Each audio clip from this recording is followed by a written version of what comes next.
Again, blocking hand, that's for 20 step. Ito, since wala naman itong strength, nandun ang strength niya, pwede mo pa i-apply ito yung natin yung ginagawa natin yung blocking. Move.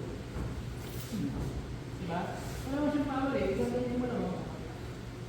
Kahit tumalaksan niya pa yan, hindi kong power niya. Pag sumunod, hindi ka sumunod lang yan, wala na dito niya, wala na dito yung power niya. Kasi bumitaw na yun. So, yung exercise yung leg, ginawa yung last one, and two, pinag-perform natin sa particular sinabi na ito. Pagsuntok, block, rest, and down. Okay? So, parang dito ka lang mura, dito ka lang tapos. Gawin lang kasi yung break. Kailangan magaling na siguro kasi nito. So, one, and in, and moving pa. Okay?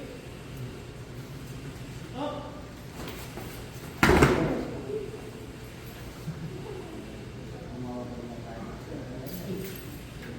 Okay?